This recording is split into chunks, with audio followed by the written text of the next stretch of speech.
Hello, and welcome to this segment of Feng Shui for Health and Wealth. It's Margaret Seconded, and today I would like to answer a few questions that I've been getting in. I guess a lot of you are fascinated with trying to get your bed positioned in such a way that you receive a good energies. And likewise, maybe even with your desks or home office desks that you have. So here today, I'd like to answer some of the questions that I've been getting from two of my videos with regards bed placement, and that has specifically have something to do with form and versus formula. And some of you are also have questions with regards the East-West group theory as well. So first off, the East-West group theory is also called the 8-house mansions or 8-house theory or 8 mansions theory as well. And you can get this by calculating your birthday, by using your birthday to calculate the phone number that you will have, and then from there you will learn, or you will know whether you are an East or West group person. I have this calculation in my book, A Homeowner's Guide for Feng Shui, and you can actually get a copy of that and do your calculation from it. And the other one that I would like to touch on is basically the form versus the formula method. Now, what it means is the form is more the landform, the layout, the physical structures that you can see, whereas the formula is basically the Flying Star formula, or that right now we're talking mainly about the East-West group theory formula. So when you're talking about I'm a West person, but I'll be sleeping with my head towards the east. That's not good, or what? You're talking specifically about formula, okay? The formula. Now, what I've actually said in my previous videos, that the form actually trumps the formula.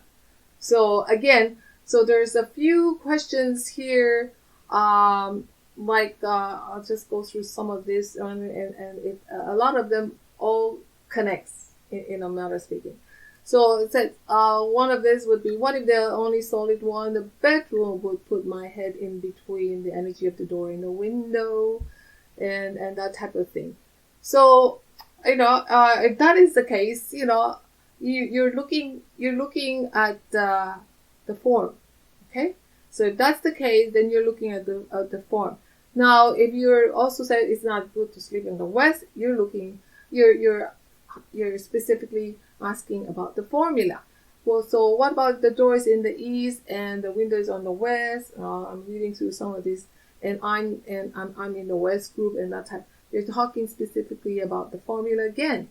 So please, the bathroom door. So again, there's the difference when we're trying to tackle this bed placement thing.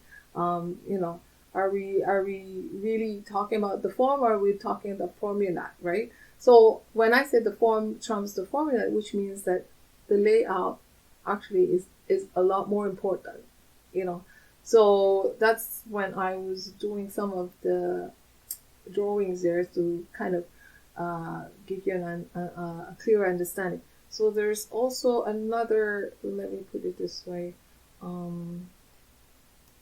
I have another, there's another video that,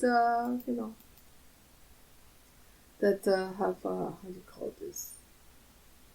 Have also some questions, and I would like to touch on that as well. And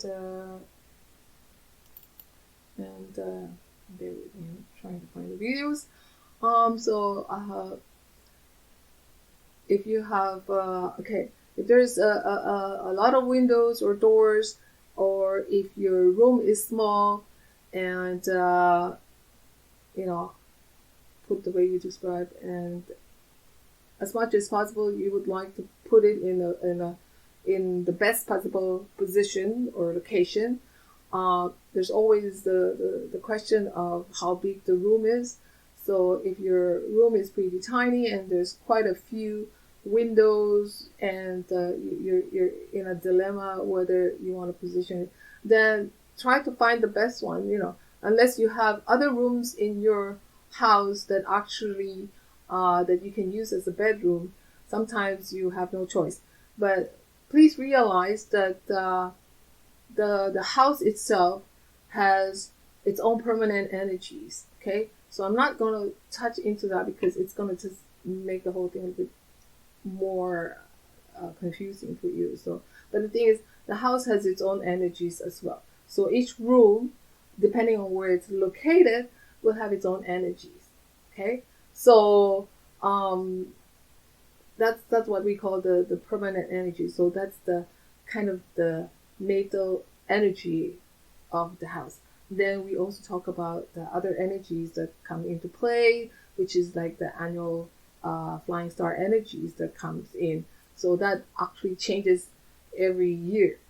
Okay, so that's another type of energy. We also have the monthly energy that flies into each sector of the house as well.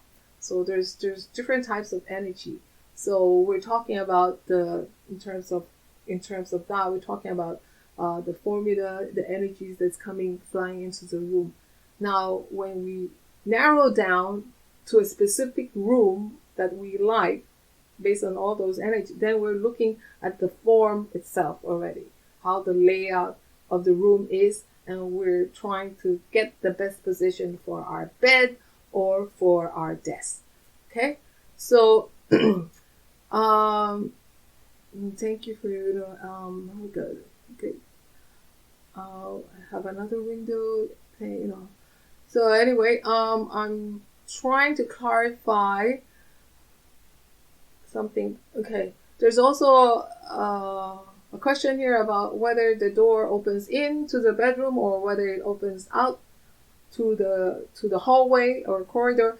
Mind you, you have to also be aware that if you have a narrow corridor or hallway, you have to take into consideration what's on outside that corridor or hallway.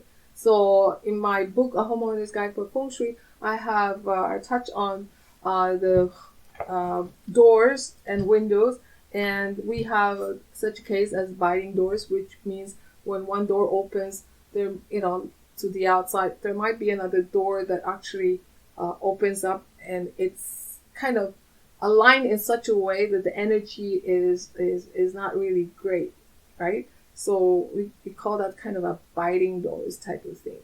So there's no problem if you open the door outwards or inwards, but the thing is, like, when you're doing that, you have to understand that there is also another effect somewhere else. Like if you're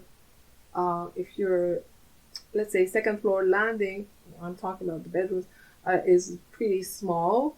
I've seen that as a real estate agent. I've actually inspected and checked houses where in the second landing of where the bedrooms are was so tight, that all the doors were kind of facing each other, and which is also sort of a no-no. And the landing didn't really have a lot of space for people. If you had a group of people just standing in the landing and talking, there was really not a lot of space.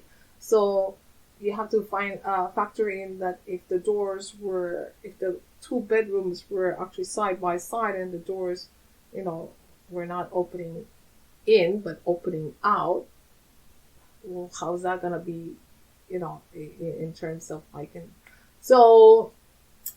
And most of the time, I haven't actually seen bedrooms that actually open out towards the hallway. I mean, we have cabinet doors that open out, but most of the rooms you tend to open in, right? So, so that's how do you call it? So the biting doors, some of the other doors, again, you can find that in my Homeowner's Guide to Feng Shui. Just briefly show you the book. This is my Homeowner's Guide to Feng Shui, and you can get a copy of this for your own reference by just going to my second publishing house website and get a copy for your own reference, okay, for your own library. So that is a short synopsis of the how do you call this? The doors and the bedrooms and the form and the formula and the East-West group theory. Like I said, I also have the East-West. I touch a bit on the East-West group formula of how to calculate your Gua number as well. And okay, let's go back to when we're doing all these things, we're, how do you call this? Sorry. When we're doing all this arranging of our beds and our desks, our rooms, our living rooms, we're actually, creating or trying to get energy to be unstuck. So stuck energy is not really conducive. So so if we have if we have energy that doesn't circulate very well, then we won't have that. We won't have the benefit of it. Another thing also is like we want to be able to arrange our furnitures to maximize the energy flow as well. So there's also the other factor that we want to create, which is harmony and peace in a space that like for our living room and our bedroom as well. Let me touch a little bit about this slide here. We're looking at a bedroom, okay? And this bed is positioned, I don't think you can see the top of the ceiling, but this bed is positioned between two windows, which is fine because it still has a solid wall behind that. I mean, sometimes, like I was saying, sometimes you're short on walls, because you might have a lot more windows in your bedrooms. And finding a solid wall would be a bit more difficult. Now, if that is the only room that you could that's conducive to being a bedroom, then you just like this, a solid wall between two windows will just have to do as well. Now, mind you, you have to also figure out if the bedroom door whereabout is the bedroom door as well. So there's really not a lot of sometimes we have houses that have design wherein modern wise it might be conducive, but in terms of energy wise, in terms of feng shui wise, it might not be suitable. So we feng shui also over the years have also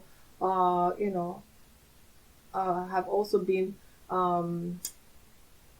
looking out for all this modern changes that we have. So like before, when feng shui practitioners talk about mountains, they are literally talking about the physical mountain.